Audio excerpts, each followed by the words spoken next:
Welcome back to our look ahead to the 2011 Leopardstown Christmas Racing Festival. Moving on to the feature race of the festival, the Lexus Chase. This certainly is a world-class race. And Davy, Keena de la Rock's victory in Down Royal was the highlight of your season so far. He's the likely favourite for the Lexus, and you must be looking forward to the ride. Very much so, yeah. I enjoy riding him. And look, he ran a blinder there last year as a novice, maybe a little bit inexperienced at the third last. Only for that, I think he'd have gone through last season unbeaten. So I'm mad about the horse, and I think, you know, the bigger the field, I think will suit him a little bit better. Like, you know, my only worry is a horse with a bit of pace might do him, but you know, the more competitive the race, the better chance he has, I think. Robbie, you're likely to ride the RSA Chase winner, Boston's Angel. How would you rate his chances against the likes of Keena de la Rock? I think he's got a very good chance. A lot of people were disappointed with his run in Sandown. I wasn't overly disappointed. It was his first run of the season. He'd unseated me at the fifth last in the James Nicholson. At the time, going a lot better than Keena de la Rock was. He's the only horse to have beaten Keena de la Rock over fences. We'll probably put a bit of headgear on him in Leopardstown, whether it be blinkers or cheek pieces, I'm not 100% sure yet. He's a tough horse, he stays it really well, and for me, I'd rather take the 16-1 about him than the 15-8 about Keena de la Rock. He's had headgear on before. He threw a disappointing run over hurdles one day in Cork, although he still won, and we put headgear on him. He went to Doncaster and absolutely bolted up. So it does have an effect on him, and I'm really looking forward to him. I think this is one of the best races, of the most competitive races of the week. Keena de la Rock, Boston's Angel, John Call, Ruby Light. You can make a case for a lot of these. I think possibly synchronised. I think he's gone to last national, isn't he? Yeah. No, I think he's staying. Should be supplemented. So. Magnanimity as well. Nolan of Paul Nick is going to supplement. Supreme Novice as well. This is going to be a cracking race.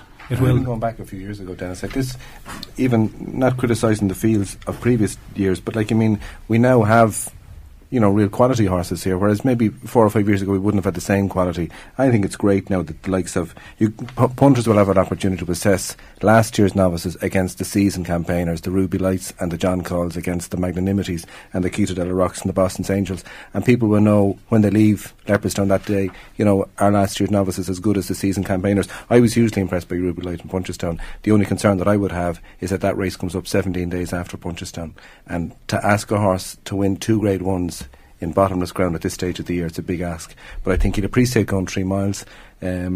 He's a front runner, and I think Randall Link is probably going to dictate the pace up front. And to me, he's possibly the one to beat. But he's very progressive. He's only 6, and he loves heavy ground. And he had a tough race in the Durkin. That's the only thing. But if he comes back, if he bounces back out of that race, I think he's the one to beat. I agree with you there, Dave, about having a tough race, both Ruby Light and John Call. Another concern for me, Dave, you've ridden Ruby Light. Would he stay 3 miles making the run the way he did in the Durkin? I know, I'd say he would. I honestly would say he would stay 3 miles. Tail there, make sure he's I know, I think he would. It's just, I suppose the only reason he makes the run is he's such a good jumper, you know, and I think, as Dave said, it would be very easy to dictate the pace if there was no one to take him on. It would be a worry that he'd get a freebie out in front, I'd have no doubt. He didn't do it in Cheltenham last year. But he didn't lead in the Durkin Chase either. Cooldown led most of the way. He was just kind of on the inside, about a length behind him, and then he just took it up. Yeah, I'd say it's not necessary. No, and it's just that he's such an exuberant jumper that there's no point in putting him in behind. And to answer your question, I think he would stay, yeah.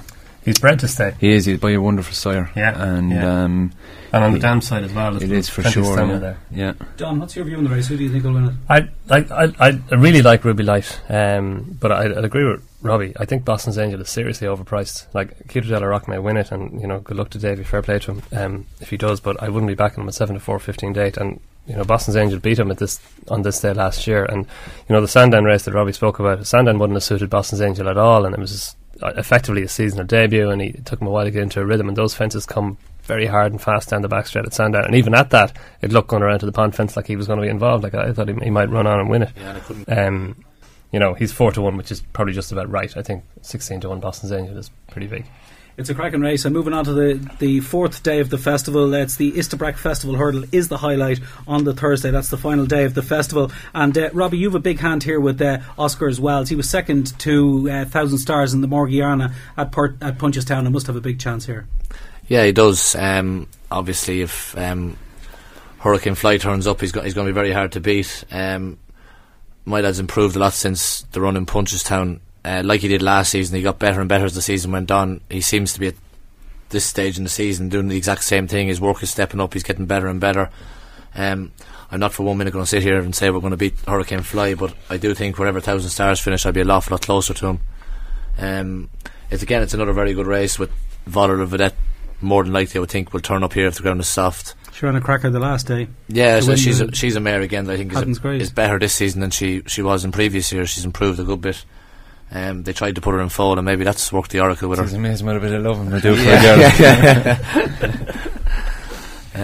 girl. I know Colin was delighted she didn't go in foal, and you can see why this year. But again, it's going to be another cracking race. And obviously, Hurricane Fly is a fantastic horse and a great champion, and it's going to be it'd be very hard to beat if he turns up. Yeah, it's worth the admission money alone, this race, Dave. Obviously, the mouth-watering prospect, as the lad said, of champion hurdler Hurricane Fly making a seasonal reappearance. It was just very unfortunate that he missed Fairyhouse, but then again, he's a horse that does run well fresh. Over 2 miles in Ireland, and he's virtually unbeatable. And you'd just be slightly concerned that he missed the Hatton's Grace if there was a bigger mishap than there was made out to be. But nonetheless, if he turns up, he's the horse to beat. But I'd agree with Robbie. If Voller Vedette turns up, she seems to have got faster with age. She looked outpaced at one stage in the Hatton's Grace, looked as if she's going to be well beaten, but picked up those horses in the straight and won very impressively. She looks a transformed filly this year. Unaccompanied, she's going to run. The Real Article is going to run as well. And you can't rule out Robbie's horse because he was such a top class novice last year. I was unfortunate at Cheltenham, he would have won by that mistake. So if Hurricane Fly pitches up, he's the one to beat. But if he doesn't, it's a far more competitive race. But as I said, if he turns up, he's going to be very hard to beat. Kieran, the race, of course, named in honour of the great Istabrack, and the 3 times champion hurdler, who's 19 years of age now, will be paraded in the ring before the race, and there'll be plenty there to see the great there in the flesh. Yeah, look, we're delighted to be honouring literally the wonder horse, which is Istabrack, 4 times winner in Cheltenham, 4 times winner of the Irish champion hurdle at Leopardstown, and actually 4 times winner of the festival hurdle, which will now be renamed in his honour, the Istabrack hurdle. So we're all really grateful to JP McManus for giving us permission to name the race after the great Istabrack. Absolutely. Don, it's hard to beat the winter game, and these 4 days are everything a racing fan could really wish for. Yeah, just on that, on what Kieran said about the Istabrack hurdle, I think it's great that there's a hurdle named after Istabrack, and I think we need more of that to name the races, and so that the name stays and the sponsor comes along. I know it's difficult getting sponsors, and sometimes they say, look, get rid of the name and put our name on it, but then you come to the following year, look at the Spinal Research, the Atlantic 4 Gold Cup at Cheltenham. It's had about 17 names in the last 14 years. It's so then you have you're missing the kind of the chart through the season. If it's the Istabrack hurdle, like they had the Beulah hurdle and they did away with that. They call it the International now, whatever that is, only with British horses in it. Relate to it also. Exactly, absolutely. A bit like the Tingle Creek, everybody knows. They tried to do away with that as well. Davy, just going to ask you to pin your colours to the mast. If there's one horse to follow over the course of the 4 days, who would that be? Well, maybe to follow, maybe a horse. I wouldn't mind Desi's horse there in the handicap. Rivage d'Or. Okay. Yeah. Robbie. Hopefully have a fantastic book of rides for the 4 days in Leopardstown each day. Just looking down through them here now, the 16th one about Boston's Angel and the Lexus, I'm looking forward to him, and hopefully some form of headgear will make him concentrate. He's 2 from 2 around Leopardstown, 2 grade 2s, so he likes the place. Okay, Don.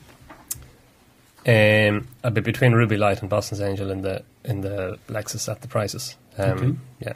Dave? Just nice and easy one, Denis. So just Bishop Looney will win the Paddy Power. The Bishop Looney to win the Paddy Power. And finally, Kieran, just there's tickets available online at a discounted price? Yes, tickets available at leopardstown.com, and it's €20 to come in any of the 4 days. We also have a flexi ticket, which allows people that aren't really sure about which day to come in at €22. So come along to Leopardstown at Christmas. I think the guys have really whetted the appetite It's just going to be a fantastic occasion from the 26th to the 29th of December. It will indeed. So much to look forward to. Thanks very much, Kieran. My thanks to Kieran, to Robbie, to Davy, to Don and to Dave. And we look forward to seeing you over the 4 days of the festival. In the meantime, have a very happy Christmas.